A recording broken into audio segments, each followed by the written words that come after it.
अभी जो मैं आपको सुनाने जा रहा हूँ ना, ये बहुत ही फेमस सूफ़ी की कहानी है। एक राजा ने अपने सारे बुद्धिमान को बुलाया और उनसे कहा, मैं आपसे कुछ ऐसा सुनना चाहता हूँ जो कि छोटा सा हो।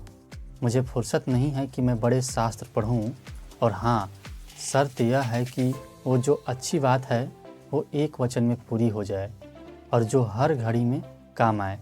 सुख हो, दुख हो, जीत हो, हार हो, जीवन हो, मृत्यु हो, मतलब हर चीज़ में वो बात काम आए। तो तुम लोग किसी ऐसी बात के बारे में खोज करो या फिर किसी ऐसे सूत्र के बारे में खोज करो।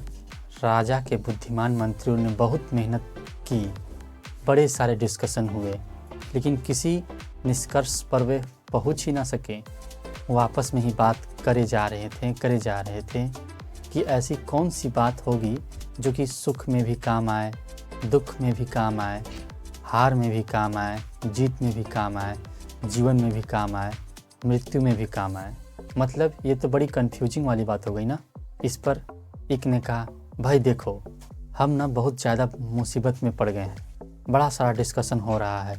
एक काम करते हैं, एक सूफी फ़कीर गांव के बाहर ठहरा है, क्यों ना हम उसके पास चलें, हो सकता है वो हमें कुछ गाइड करें। इतना सोचकर वो उस सूफी फ़कीर के पास पहुँचे। उसने एक अंगूठी पहन रखी थी और अपनी फिंगर में से वो निकालकर उसने वो सम्राट को दे दिया और कहा, आप इसे पहन लीजिए। इस पत्थर के नीचे एक छोटा सा कागज़ रखा है और उसमें एक सूत्र लिखा है, यानी एक अच्छी बात लिखी है। मुझे इसकी ज़रूरत नहीं पड़ी, इसलिए मैं इसे खोल कर ही नहीं देखा। लेकिन इसे देते वक्त उनकी एक शर्त थी, जब तुम्हारे सामने कोई रास्ता न रह जाए, कोई ऑप्शन न रह जाए, तब ही इसे खोलकर पढ़ना। और मेरे ज़िंदगी में कभी कोई ऐसी घड़ी आ ही नहीं। ये उनकी बड़ी कृपा थी, इसलिए मैंने इसे खोलकर ही नहीं पढ़ा। लेकिन इसमें ज़रूर कोई न कोई राज होगा। आप इसे रख लीजिए, लेकिन शर्त याद रखिएगा, इसका वचन दीजिए कि जब कोई उपाय न रह जाए, आपके पास कोई ऑप्शन न रह जाए, सब तरह से आप असहाय हो जाएंगे, तब ही अंतिम घड़ी में ही खोलना, ठीक है। सम्राट ने वो अंगूठी पहन ली और ऐसा करते करते सालों बीत गया। कई बार उनके अंदर ये जिज्ञासा भी हुई, पर फिर सोचा कि उन्होंने तो उस सूफी संत को वचन दिया था। फिर काफ़ी सालों बाद एक युद्ध हुआ जिसमें वो सम्राट हार गया और उसका दुश्मन जीत गया। उसने उनके राज्य को हड़प लिया। वो सम्राट अपनी घोड़ों पर सवार होकर अपनी जान बचाने के लिए राज्य से भागा, तो उसके साथी, दोस्त, परिवार सब छूट गए। 2-4 सैनिक और उसके रक्षक उसके साथ में थे, वो भी धीरे धीरे पीछे हट गए, क्योंकि अब कुछ भी नहीं बचा था, तो रक्षा करने का कोई सवाल ही नहीं था। दुश्मन उस सम्राट का पीछा कर रहा था और सम्राट एक पहाड़ी घाटी से होकर भागा जा रहा था। उसके पीछे दुश्मन के घोड़ों के आवाज़ें आ रही थी। उसकी जान बहुत मुश्किल में थी। अचानक उसने पाया कि आगे का रास्ता ख़त्म हो गया है। आगे तो बहुत भयंकर खाई है और वो लौट भी नहीं सकता। एक पल के लिए लगा वो राजा हैरान रह गया कि अब क्या करें। फिर अचानक उसे याद आया अपनी अंगूठी के बारे में।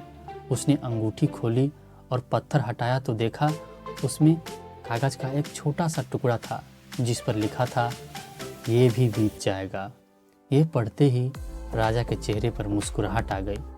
एक बात का ख्याल आया, सब तो बीत गया, मेरा साम्राज्य चला गया, सुख बीत गया, और जब सुख बीत जाता है तो दुख भी तो नहीं रहेगा। शायद ये सूत्र ठीक कहता है, अब करने को कुछ नहीं है। लेकिन उस सूत्र ने उसके अंदर सोया हुआ कोई तार छेड़ दिया, कोई सांस छेड़ दिया, ये भी बीत जाएगा। ऐसा एहसास होते ही जैसे उसे किसी ने सपने से जगा दिया। ये बात उसके जहन में बैठ गई। वो बेचैन नहीं हुआ, घबराया नहीं।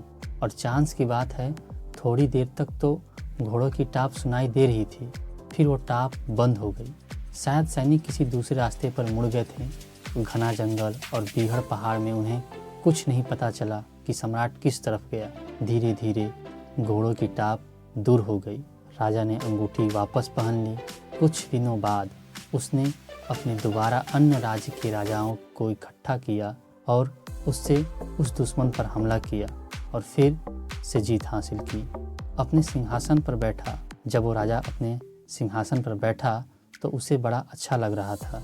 तभी उसे फिर से उस अंगूठी की याद आई और उसने अंगूठी खोली, कागज को पढ़ा। उसी वक्त उसकी सारी खुशी, उसका जीतना, सब कुछ गायब हो गया। महाराज, अभी तक तो आप बड़े खुश थे, अब अचानक से एकदम से शांत कैसे हो गए? इस पर सम्राट ने कहा, जब सभी बीत जाएगा तो इस संसार में न कुछ दुख होने को है न ही सुखी। वो जो चीज तुम्हें लगती है कि बीत जाएगी उसे याद रखना, और अगर ये शुद्ध पकड़ में आ जाए ना तो और क्या चाहिए।